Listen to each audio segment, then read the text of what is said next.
Bonjour, aujourd'hui c'est le 25 février. Nous allons donc finir notre méditation dans Proverbe 17, verset 4 cette semaine. Le méchant est attentif à la lèvre inique. Le menteur prête l'oreille à la langue pernicieuse. Qu'est-ce que la parole du Seigneur a pour nous aujourd'hui? Proverbe 25, 23. Le vent du nord enfante la pluie et la langue mystérieuse un visage irrité. Ici, au Pays Basque, dans le sud-ouest de la France, dans les Pyrénées-Atlantiques, nous savons bien que quand le vent souffle de l'océan Atlantique, du golfe de Gascogne, c'est de l'humidité, c'est la pluie. La pluie ici sur la côte en hiver et de la neige sur la montagne. Par contre, quand le vent vient du sud, vient de l'Espagne, nous savons bien que c'est la chaleur, c'est un temps de sécheresse, quoique la sécheresse ici ne dure pas très longtemps.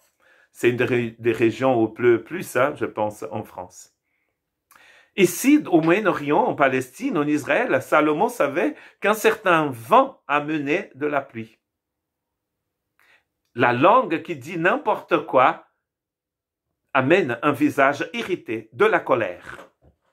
Donc voilà pourquoi il est important d'avoir des lèvres qui ont été purifiées, comme nous avons vu cette semaine. Et pour purifier vos lèvres, il faut que votre cœur soit purifié par le Seigneur.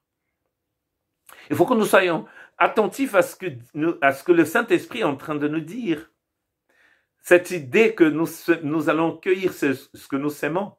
Et là, bien sûr, avec une écoute attentive de la parole de Dieu, au lieu d'écouter la parole de Dieu, nous allons être attentifs à des choses abominables que disent les gens. Et nous allons être contaminés par ces choses. Et nous allons, en fait, annoncer parmi les peuples toutes ces choses. Écoutez ce que dit le psaume 101, versets 5 à 7. Celui qui calomnie en secret son prochain, je le détruirai au silence. Je le réduirai au silence, dit le Seigneur. C'est lui qui a des regards hautains et un cœur enflé d'orgueil. Je ne le supporterai pas. J'aurai les yeux sur les fidèles du pays, par contre, pour qu'ils demeurent auprès de moi. C'est lui qui marche dans une voie intègre sera mon serviteur. Celui qui se livre à la fraude n'habitera pas dans ma maison. Celui qui dit des mensonges ne subsistera pas en ma présence. Nous allons voir au début de ce texte, dans le verset 5, ceux qui calomnient son prochain, et à la fin, ceux qui disent de mensonges. Ces personnes, ce sont les mêmes personnes qui ont un regard hautain et un cœur enflé d'orgueil. D'ailleurs, c'est ce cœur enflé d'orgueil qui pousse les gens à dire de mensonges, qui pousse les gens à calomnier son prochain. Et Dieu est en train de dire, ces personnes n'ont pas de place en ma présence, ne seront pas en ma présence, ces personnes. Quelle responsabilité nous avons d'annoncer la bonne nouvelle de l'Évangile en allant partout dans le monde.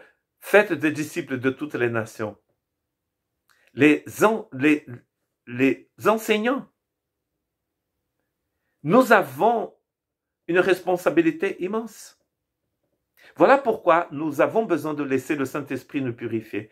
Purifier notre cœur, purifier notre bouche, mais aussi nos oreilles, pour que nous puissions être attentifs à l'instruction qui vient du Seigneur et pas au mensonge qui vient du diable.